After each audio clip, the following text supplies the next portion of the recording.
हाल में supreme court ने भी अहम एक फैसला दिया है म्यूटेशन को लेकर। लेकिन म्यूटेशन जो है, आप अगर आपके पास जमीन है और अभी जमीन है तो आपको ये म्यूटेशन केस फाउंड, अगर आप देखे होंगे, कहीं नहीं देखे होंगे तो जरूर, अगर नहीं देखे हैं तो कभी आपको देखने को जरूर मिलेगा। लेकिन अगर आप देखे हैं, अगर आप इसको नहीं जानते हैं तो इसको जरूर समझ लीजिए कि आखिर ये म्यूटेशन केस फाउंड का जो प्रक्रिया है या म्यूटेशन यहाँ पर केस नॉट फाउंड अगर आप में लिखा हुआ, तो दोनों यहाँ पर जो है आपको जानना चाहिए कि अगर आप दस्तावेज को वेरीफाई करते हैं, दस्तावेज यानी जमीन, मान लेते हैं ये जमीन है, अब ये जमीन जो है ये आपके पिता के नाम दर्ज है ना, ये जमीन जो है, या हो सकता है ये आपके दादा के नाम दर्ज है।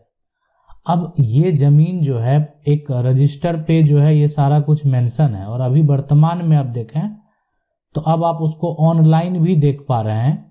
तो जब ऑनलाइन आप देखेंगे तो आपको आपका जो पिता नाम से अगर संपत्ति है तो पिता का नाम के साथ साथ आपका जमीन का जितना भी इंफॉर्मेशन है, मतलब जमीन का, है ना, जमीन का इंफॉर्मेशन के साथ साथ जो है नीचे ऑप्शन हो सकता है, साइड में ऑप्शन हो सकता है, या कहीं कॉर्नर में ऑप्शन हो सकता है, तो सभी के पोर्टल पे डिपेंड करता है।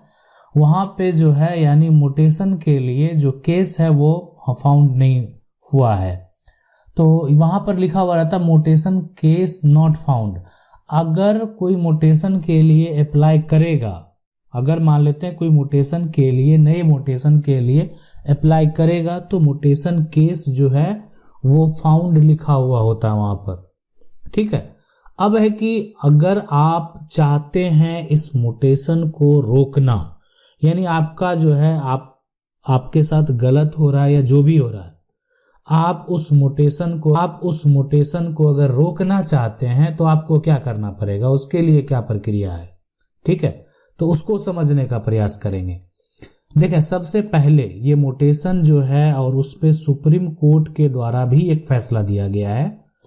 सुप्रीम कोर्ट के द्वारा ये कहा गया कि अगर कोई भी व्यक्ति जो है वो म्यूटेशन करा लेता है ना, म्यूटेशन करा लिया, तो उसको मालिकाना जो है ना, मालिकाना अधिकार जो है ना, अधिकार कोई भी व्यक्ति है उसको प्राप्त हो गया, मालिकाना अधिकार प्राप्त हो गया। म्यूटेशन करा लिया, मालिकाना अधिकार प्राप्त हो गया। लेकिन सिर्फ म्यूटेशन करा लिया, मतलब जमीन खरीदने जा रहे हैं और आपने ये जो है डीड तैयार नहीं करवाया, आपने सेल डीड तैयार नहीं करवाया, आपने डायरेक्ट क्या किया, म्यूटेशन करवा लिया, आपको मालिकाना। ठीक है, लेकिन इसमें क्या हो गया कि अगर यानी जो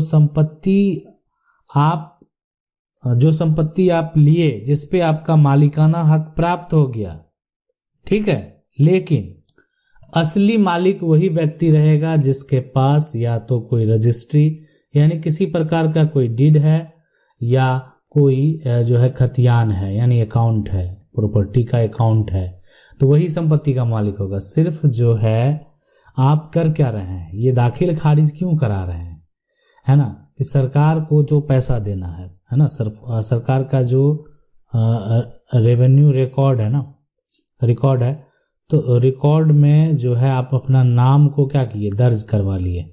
तो आप यही किए कि जो एक तरह से रेवेन्यू रिकॉर्ड है ना, उसमें आप अपने नाम को दर्ज करवा लिए। यही प्रक्रिया होता है यहाँ पे।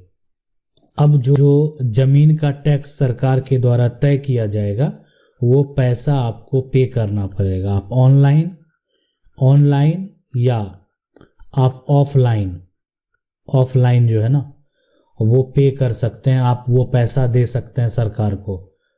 यानी सिर्फ दाखिल खारिज प्रक्रिया अगर आप करा लेंगे तो दाखिल खारिज प्रक्रिया से आपको पूरा अधिकार प्राप्त होता है।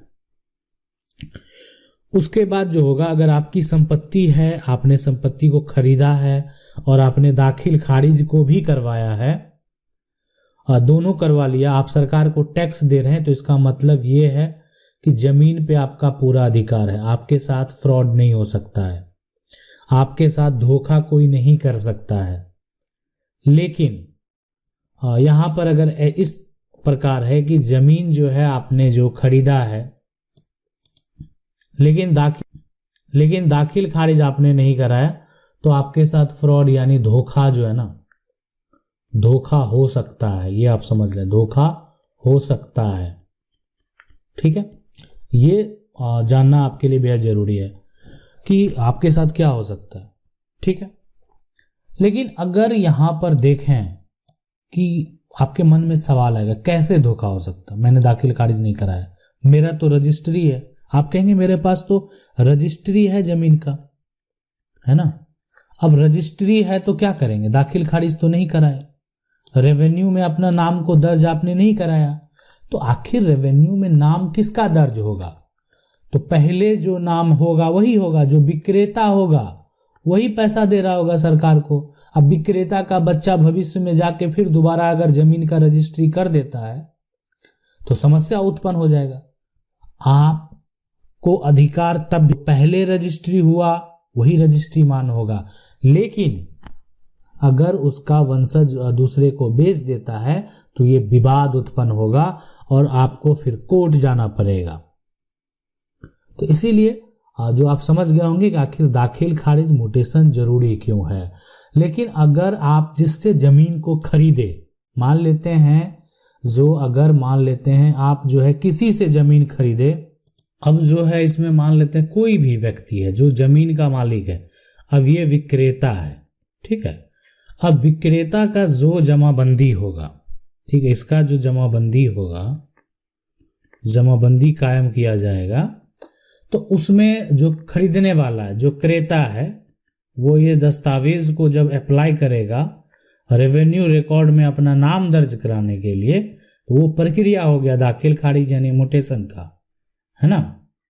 अब ये अप्लाई तो कर दिया, जब ये अप्लाई करेगा क्रेता तो इस व्यक्ति का जो जमाबंदी है उसमें ये लिखा हुआ रहेगा म्यूटेशन केस फाउंड, और नीचे में जो क्रेता है, जो खरीदने वाला है, उसका नाम दर्ज होगा कि ये व्यक्ति के द्वारा इस जमीन के लिए, जो कि इसका जो जमीन आप बेचे हैं उसका एरिया कितना है, वो सारा कुछ इंफॉर्मेशन नीचे में दर्ज होगा कि ये व्यक्ति अब आपका नाम को हटा रहा है, यानी इस विक्रेता के नाम को कट कर रहा है और अपना नाम को दर्ज करा रहा है। अब जो है जो खरीदा है क्रेता वही रेवेन्यू रिकॉर्ड में अपना नाम दर्ज कराएगा और वही सरकार को टैक्स देगा, है ना। तो यही प्रक्रिया होगा पूरा, यानी ये म्यूटेशन केस फाउंड का जो पूरा प्रक्रिया होगा वो यही प्रक्रिया है। लेकिन सबसे बड़ा सवाल ये है कि सुप्रीम कोर्ट का जो फैसला देखें, फैसला कुछ दिन पहले का ही फैसला है और सुप्रीम कोर्ट ने साफ साफ कह दिया था, आप न्यूज़पेपर में भी पढ़े होंगे कि अगर कोई म्यूटेशन करा लेता है जमीन का, ठीक है, जमीन उसका नहीं है, म्यूटेशन करवा लिया, फर्जी करवा लिया, फर्जी कागजात दिखा के करा लिया, जैसे भी करा लिया, तो वो संपत्ति का मालिक नहीं हो सकता। सिर्फ म्यूटेशन एक आधार नहीं हो सकता, ऐसा सुप्रीम कोर्ट का कहना है। म्यूटेशन जो एक प्रक्रिया है, वह जो इंफॉर्मेशन है वो सिर्फ एक वित्तीय उद्देश्य होता है। आप उससे सिर्फ जो एक तरह से भू राजस्व आप समझ सकते हैं, जो लैंड रेवेन्यू है, आप उसका भुगतान करते हैं। मतलब कि म्यूटेशन जो है मालिकाना हक का कोई आधार नहीं है। अगर मान लेते हैं म्यूटेशन है तो आप जो है सिर्फ म्यूटेशन है तो आपको मालिकाना हक का आधार जो है वो नहीं है। जमीन आपकी है, म्यूटेशन आपका है, तो आप जो है आपको पूरा मालिका के पास जो है जमीन का रजिस्ट्री है, लेकिन अभी तक आपका म्यूटेशन नहीं हुआ है, तो मालिकाना हक का पूरा आपको जो है आधार भी नहीं मिला है। तो ये इसलिए ये प्रक्रिया जो है आपको करना बेहद जरूरी हो जाता है। आप म्यूटेशन के लिए अप्लाई करते हैं, म्यूटेशन जो है वहां पर केस फाउंड होता है, उसके बाद वेरीफाई किया जाता है कि विक्रेता जो है वो सही है। अगर विक्रेता सही है तभी क्रेता का म्यूटेशन होता है। अगर क्रेता का जो विक्रेता है इसके परिवार का कोई आके उस पे ऑब्जेक्शन अगर लगा देगा तो म्यूटेशन पर रोक लगा दिया जाता है, म्यूटेशन को रिजेक्ट कर दिया जाता है। अगर विक्रेता के परिवार में किसी प्रकार का कोई सिविल कोर्ट में केस चल रहा होगा तो जब जमीन पे विवाद है तो उसका म्यूटेशन नहीं हो सकता, उसका म्यूटेशन पर रोक लगा दिया जाता है। ये सारा प्रक्रिया जो है इसी प्रकार से काम करता है, ये पूरा सिस्टम जो है इसी प्रकार से काम करता है। अब अगर आपका किसी प्रकार का कोई समस्या है तो आप हमें कमेंट करके पूछ सकते हैं। मेरा प्रयास रहेगा कि हम वीडियो के माध्यम से आपके सवाल का जवाब दें। वीडियो अच्छा लगा तो वीडियो को लाइक जरूर कर दें। चैनल को पहली बार देख रहे हैं तो चैनल को सब्सक्राइब करके जो बेल आइकन है उसको जरूर दबा लें। मिलते हैं अगले वीडियो में, तब तक के लिए जय हिंद।